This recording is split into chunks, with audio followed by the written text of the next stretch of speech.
The sky over Rilson Valley was red with smoke. Black ships hung in the clouds like vultures, their shadows crawling across the ground. The war had come here, to the last safe corner of Earth, and everyone knew this was where humanity might make its final stand.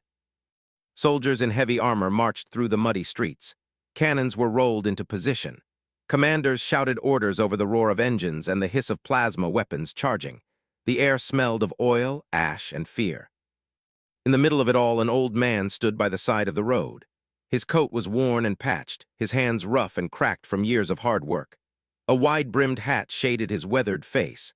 Beside him was a rusted tractor, its tires half sunk in the dirt.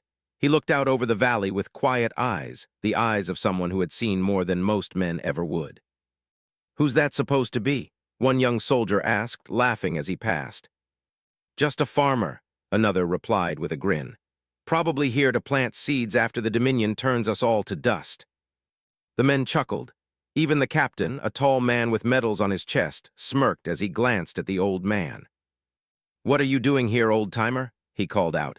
"This isn't a place for plows and pitchforks." The farmer said nothing.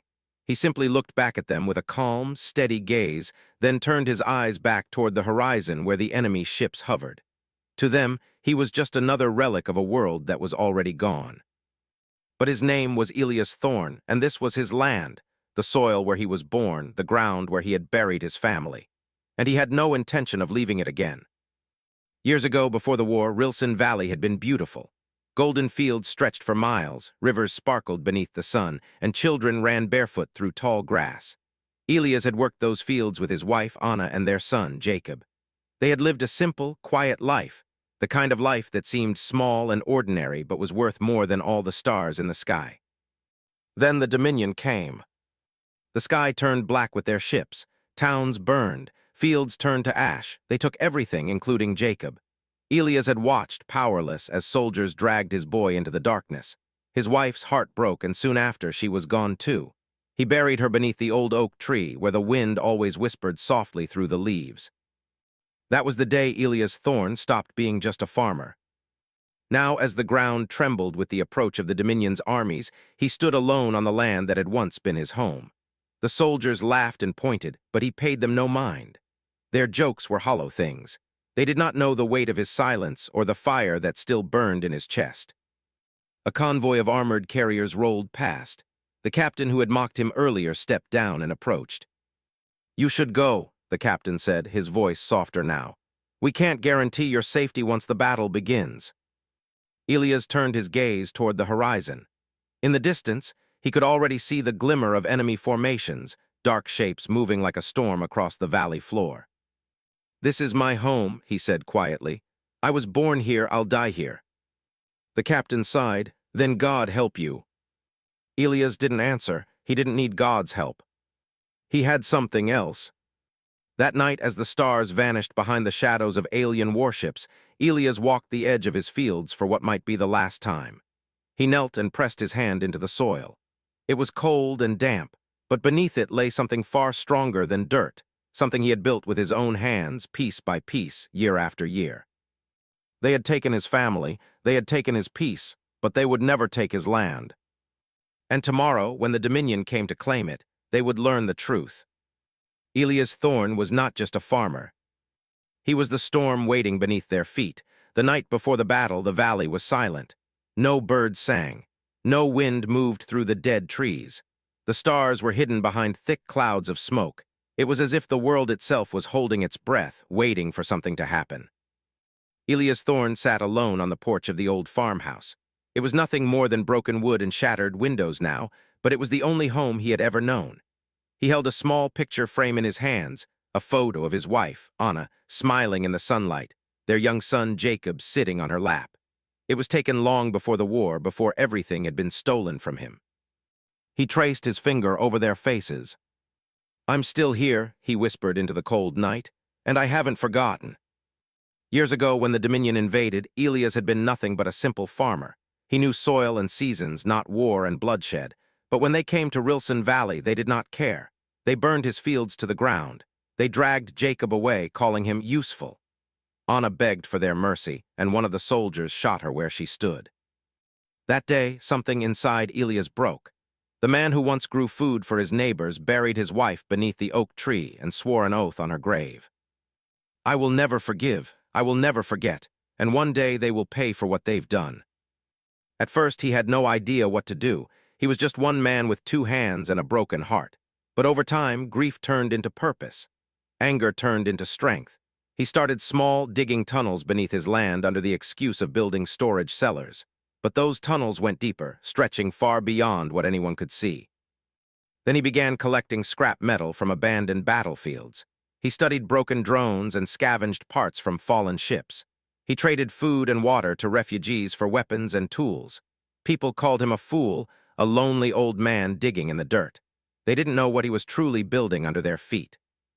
It took years, decades. Every harvest season, while others planted crops, Elias planted secrets. He taught himself engineering. He read manuals and old military texts late into the night. He learned how to build machines, not tractors but walkers, not irrigation systems but missile launchers. And slowly, carefully, he turned the land beneath his farm into something the Dominion would never expect.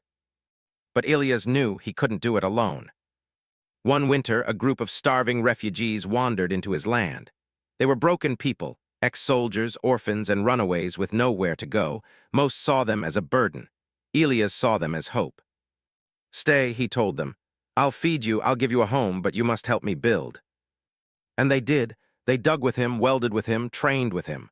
Over the years, more came fugitives, engineers, deserters, even alien slaves who had escaped the Dominion's chains.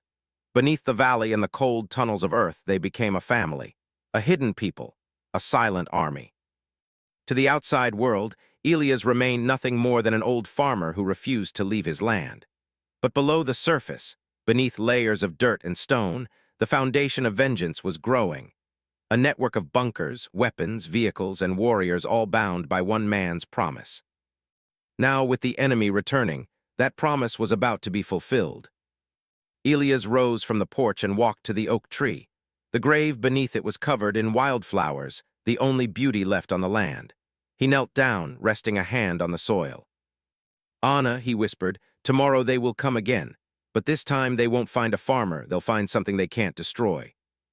The wind stirred gently, as if answering him. Far below in the tunnels he had dug with his own hands, engines hummed to life.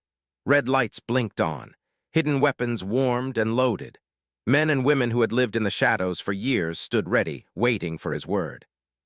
The world thought Elias Thorne was just a man who grew food. The Dominion thought they had broken him. They were wrong. He had been planting something far more powerful than crops. He had been planting vengeance. The first Dominion ships broke through the clouds just as the sun rose over Rilson Valley. They moved like dark thunderclouds, silent and slow, blocking out the light. Soon the sky was full of them, hundreds of carriers and war cruisers, each carrying death and destruction. The ground trembled as their engines roared. The war had arrived. Human soldiers rushed into position. Cannons were aimed at the skis. Shields crackled to life. The commanders shouted orders over the radio, trying to hide the fear in their voices. Everyone knew this would be the hardest battle of the war, maybe the last one. And through it all, Elias Thorne stood in his field. He wore the same patched coat and the same old hat. His boots were caked with soil. He looked like a man waiting for a storm, and in a way, he was. Only this storm carried plasma weapons and drop pods. "Old man," a soldier shouted from the trenches. "You have to leave, they're going to level everything." Elias didn't move. His eyes were fixed on the sky. His heart was calm. He had waited for this day for 20 long years. The first explosions came without warning. Blinding beams of light fell from the heavens, striking the outer walls of the fortress. Concrete shattered, towers collapsed into dust. The ground shook beneath the soldiers' feet. Dozens of human troops were killed in the first wave. Then came the dropships, massive black vessels that screamed through the air and slammed into the valley floor. Their doors opened and Dominion soldiers poured out, armored in black steel, their weapons glowing with alien energy. They marched forward without mercy, cutting through the human defense lines like knives through paper. "Fall back," the commanders shouted. "Fall back to the inner line." But there was no inner line. The walls had been breached. The valley was burning. Everywhere Elias looked, men and women were dying, screaming, bleeding, falling into the mud they were trying to defend. The Dominion commander stepped down from his hovering transport and walked across the ruined field. His armor was dark silver, marked with the blood-red sigil of his empire. His eyes glowed a cold, unnatural blue as he approached Elias. "So," he said, his voice deep and cruel, "this is the great resistance, pathetic." He stopped a few feet from the old farmer and tilted his head. "And what do we have here? An old man standing in a field. Do you wish to beg for your life?" Elias met his gaze without fear. "This is my home," he said softly, "and I don't beg." The commander laughed, a hollow, mechanical sound. "Your home is gone, your species is finished, you are nothing." He raised his weapon, the barrel glowing with deadly energy. "Goodbye, farmer." But before he could fire, the earth trembled beneath their feet. At first it was subtle, a faint vibration in the ground. Then it grew stronger like distant thunder. Dominion soldiers stumbled. Tanks shook on their treads. Cracks spread across the soil like lightning bolts. "What is this?" the commander barked. No one answered. The trembling became a roar. The ground itself seemed to breathe. And then, with a deafening boom, the earth split open. Massive steel doors, hidden beneath decades of soil, burst upward. The field exploded with dust and smoke. Great iron hatches rose from beneath the ground, and out of the darkness below, machines began to climb. Walkers, towering, four-legged war machines painted the color of rust, stomped onto the surface, their cannons glowing hot. Swarms of drones shot into the sky like angry hornets. Armored vehicles with human insignias rolled out in formation. And behind them, ranks of soldiers, men and women in advanced exosuits, marched in perfect silence. The Dominion soldiers froze. Their scanners had detected nothing. Their intelligence had reported no army here. Yet now a hidden force was emerging right under their feet, powerful, prepared, and furious. Elias stepped forward, the wind tugging at his coat. "You made one mistake," he said, his voice steady and cold. "You thought I was just a farmer." The commander's eyes widened in shock as missiles screamed into the sky, and the first volley of fire tore through his troops. The Battle of Rilson had begun, and the soil they had mocked, the soil they had burned, was now rising against them. The valley that once grew crops would now grow legends. The battlefield was silent for a heartbeat, a stunned, breathless silence that came before the storm. Dominion soldiers stared in disbelief at the impossible sight before them. The ground had opened like a wound, and from its depths, a hidden world was rising. The first of Elias' war machines thundered onto the surface. Each walker was a towering beast of steel, its legs crushing the soil with earth-shaking force. Their cannons glowed red-hot as they locked onto targets.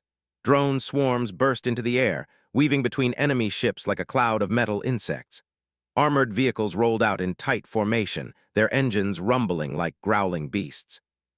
And behind them came the soldiers, men and women who had lived in darkness for years, now stepping into the light as warriors. They were not regular troops. They wore mismatched armor made from scavenged parts, but their eyes burned with purpose. They carried weapons built by their own hands, trained in tunnels carved beneath the soil. They were survivors, rebels, orphans, engineers, people who had lost everything to the Dominion and now fought with nothing left to lose. The Dominion commander stumbled backward, his earlier arrogance gone. Where did they come from?" he whispered. His soldiers looked at one another in fear. Their scanners had shown nothing beneath the valley. Their maps had listed no threat here. And yet here was an army, a hidden army, rising from the ground itself. Elias stepped forward, his boots sinking into the soil he had worked all his life. "You burned my fields," he said, his voice calm but heavy with fury. "You took my son, you killed my wife, and you thought that would break me." He looked up at the enemy fleet circling above. "It didn't break me, it built me." He raised his hand. The command signal pulsed through the network, and the hidden army obeyed. The valley erupted into chaos. Railguns fired from the tunnels, tearing through Dominion tanks like paper. Walkers launched heavy shells that shattered enemy lines. Drone swarms dived into dropships, drilling holes into their hulls before detonating in fiery bursts. Human soldiers who had been retreating stopped in their tracks, staring in awe. Reinforcements, stronger and more determined than they had ever imagined, had appeared from nowhere. "Push forward," one officer shouted. "We're not done yet." The Dominion troops scrambled to regroup. They unleashed plasma volleys, burning through the air. But Elias' army was prepared. Energy shields flared to life. Artillery shifted and adapted. The battle, which had seemed lost just minutes before, was now being fought on their terms. And in the middle of it all, Elias walked through the storm like a ghost from another world. Bullets whistled past. Explosions shook the ground. But he kept moving, his gaze fixed on the enemy commander still standing amid the chaos. The commander roared orders into his comms, calling for orbital strikes. "Crush them! They are nothing but scavengers!" he shouted. But his troops were no longer listening. They were terrified, disoriented by the sudden appearance of an army they hadn't known existed. Their formations broke. Their confidence crumbled. "Fall back," one shouted. "We're surrounded," cried another. One by one, Dominion units began to retreat, stumbling over the wreckage of their own machines. Their disciplined lines became a panicked mob. And then the real weapon of Elias' army struck, the human spirit. The people who had been hiding for years, those who had lost everything, now surged forward with the fury of a storm.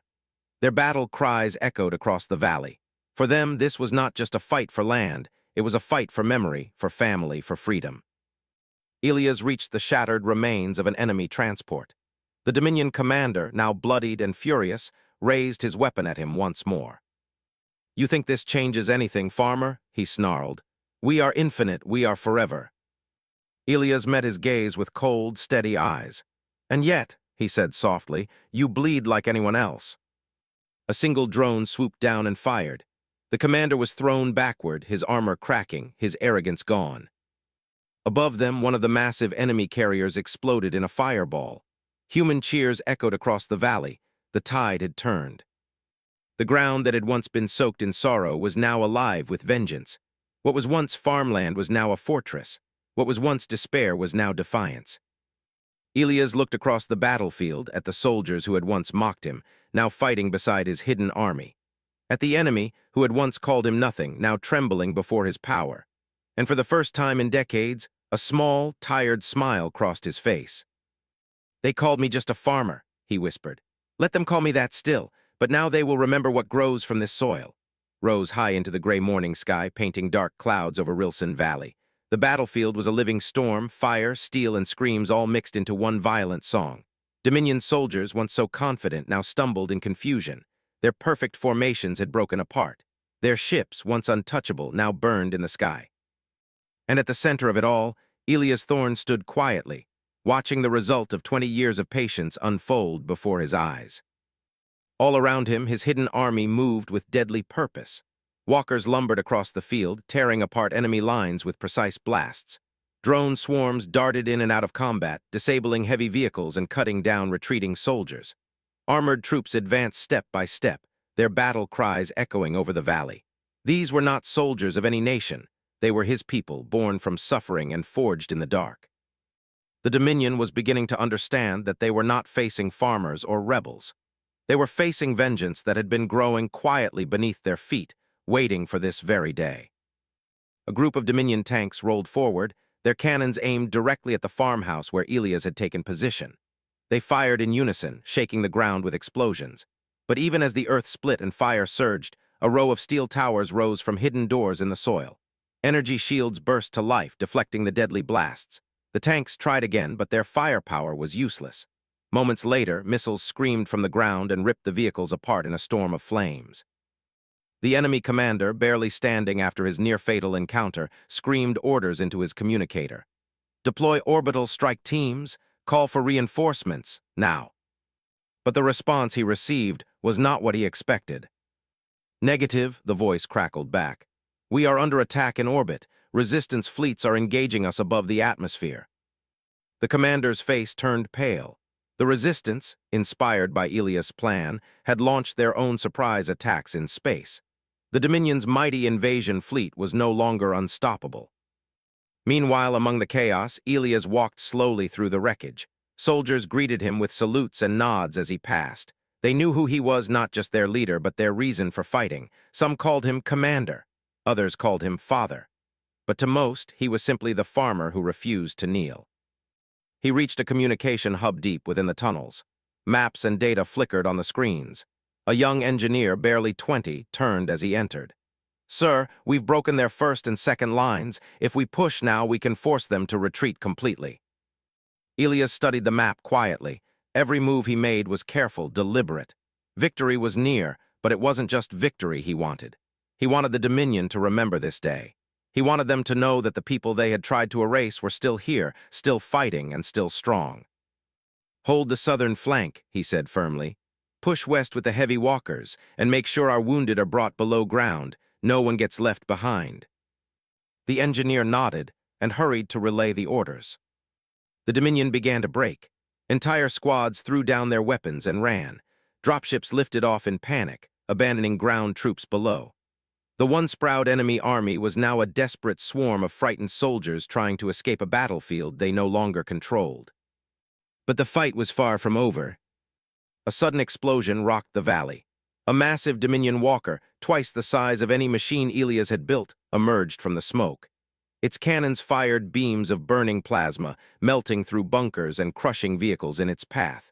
It was their last weapon, their final attempt to turn the tide. Elias watched it approach. His men hesitated, fear flickered in their eyes. "Stay calm," Elias said softly over the comms. "It's just another machine." He stepped forward onto the field. "Target the joints," he commanded. "Concentrate fire, bring it down." Missiles streaked through the air. Railguns fired in rapid bursts. Drone swarms slammed into the giant walker's armor, peeling it apart piece by piece. It fought back, shaking the ground with each blast, but Elias' army did not stop. They had come too far, lost too much to turn back now. Finally, with a deafening roar, the massive machine collapsed. The ground shook as it fell, sending a shockwave through the battlefield. A cheer rose from the resistance, a sound of pure, defiant hope. Elias stood among the smoke and ruin, his heart heavy but steady. The Dominion was not yet defeated, but for the first time in decades they were afraid. Humanity was no longer just surviving, it was fighting back. And as he looked over the valley, Elias whispered to himself, "For Anna, for Jacob, for every soul they tried to bury." The soil beneath his boots was soaked with blood and oil. But it was his soil, and from it a new future was growing. The battle for Rilson Valley lasted 3 days. 3 days of smoke and thunder. 3 days of blood and steel. 3 days of screams and silence. And when it finally ended, the land that had once been green and full of life was nothing but ash and ruins. The Dominion's army was broken. Their ships retreated into the sky, trailing fire and smoke as they fled. For the first time in the war, humanity had forced them back. And yet the victory did not feel like victory at all. Elias Thorne stood on the hill where his farmhouse had once been. Now there was nothing left, just a pile of burnt wood and twisted metal. The wind carried the smell of smoke and oil. The fields he had once planted with wheat and corn were now filled with craters and wreckage. The old oak tree where his wife lay buried was scorched and leafless, its trunk split in two. He looked down at the valley below. Bodies, human and Dominion, lay scattered across the ground. Machines smoldered, their metal carcasses hissing in the cold morning air. Drones sparked and twitched where they had fallen. Even the victorious soldiers walked slowly now, heads bowed, faces hollow. War had a way of stealing even the taste of victory. A young woman approached Elias, her uniform torn and stained with blood. She could not have been older than his son had been when they took him. "Sir," she said softly, "we've secured the area. The Dominion is in full retreat. They won't come back soon." Elias nodded without speaking. His eyes were fixed on a broken piece of his farmhouse lying near his feet, a fragment of wood with the words Thorne Family Farm still burned into it. He knelt and picked it up, brushing the ash from the letters with trembling fingers.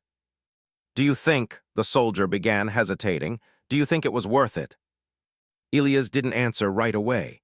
He looked out over the valley again, the smoke, the bodies, the destruction, and felt the weight of every life lost pressed down on his chest. "I don't know," he whispered, "but I know we had no choice." Later that afternoon, the survivors gathered in the center of the valley. Hundreds of them, soldiers, engineers, refugees, all stood in silence as they read the names of the dead. Some names belonged to people Elias had known for years. Others were strangers. All of them were family now, bound by the same fight, the same pain. As the names were read aloud, Elias' mind drifted back to the past. He saw Anna's smile as she cooked dinner in their small kitchen. He heard Jacob's laughter as he chased chickens across the field. He remembered the warmth of summer nights, the peace of planting seeds in spring, the joy of harvest in autumn. All of it gone now, all of it burned away by war. He had kept his promise. The Dominion had paid for what they did, but the price of that promise was heavier than he had ever imagined. That evening, Elias walked to the oak tree. It was barely standing now, blackened by fire, its branches broken. He knelt by the grave beneath it and placed the charred piece of wood from his farmhouse on the soil. "I did it," he whispered. "I kept my word."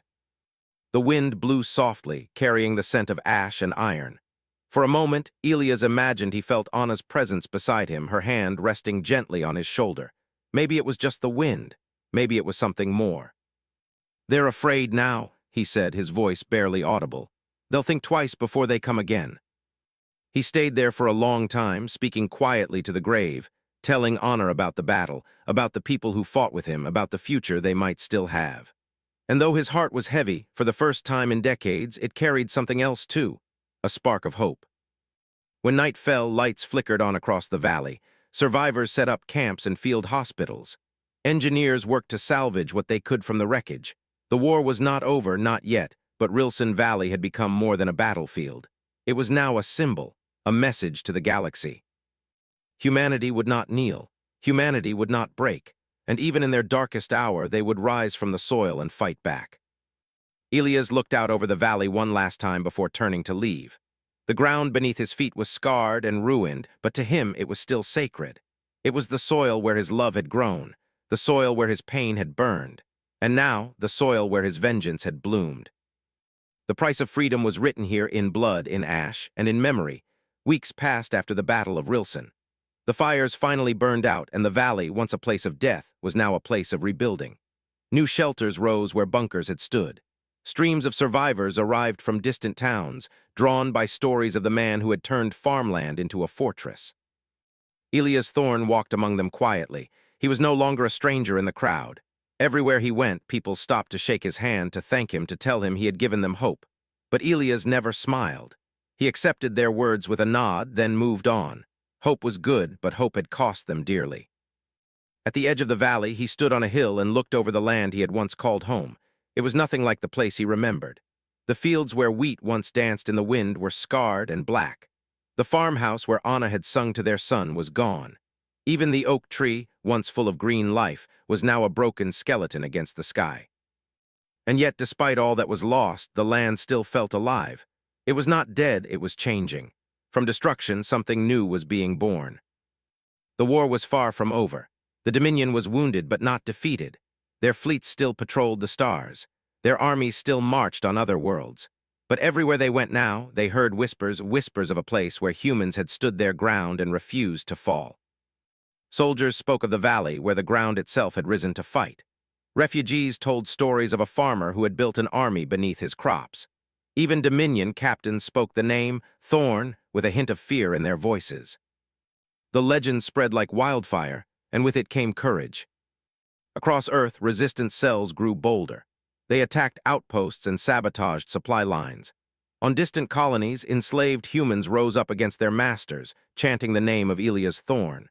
And in the cold depths of space, Allied fleets began to form, fleets made up of species that had once been too afraid to fight, now ready to stand beside humanity. All because of a man they had once laughed at. One evening, as the sun dipped low behind the hills, Elias sat alone beneath the ruined oak tree. The ground was still scorched, but small green shoots had begun to sprout from the soil. Life, stubborn and silent, was returning. A young boy approached, his clothes patched and dirty, his eyes full of curiosity. He stood beside Elias without saying a word for a long time. Then, finally, he spoke. "They said you were just a farmer," the boy said softly. Elias looked down at the child and managed a small, tired smile. "I am," he replied. "But farmers don't fight armies," the boy said. "Farmers plant seeds," Elias answered, "and seeds can grow into anything." The boy thought about that, then nodded. "Will you keep fighting?" Elias looked out over the valley. Fires still burned in the distance, and the sky was streaked with the lights of ships, signs that the war was far from done. He felt the weight of years pressing down on him, the ache of every loss, every sacrifice. But he also felt something else, the strength of those who believed in him, the fire of a future worth fighting for. "Yes," he said quietly, "we'll keep fighting, all of us." As night fell, the valley glowed with new lights, the lights of rebuilding, of healing, of hope. People worked together, laying the foundations for what would become the first free settlement of the war. They called it New Rilson, and at its heart, where the old oak tree stood, they built a small stone monument. It was simple, a plow crossed with a rifle, carved into the rock, and beneath it a single line of words. He was just a farmer, and he saved us all. Far away on a Dominion command ship, a nervous officer handed his superior a report. "They are calling themselves the Rilson Resistance now," he said, "and they are growing every day." The commander stared at the stars outside his window. "One man," he muttered, "one man did this." And somewhere deep beneath those same stars, Elias Thorne, the farmer who had lost everything, stood once again in his field. The soil was cold beneath his boots, the night air sharp on his skin, but for the first time in a long time he felt peace. Because he knew this was only the beginning.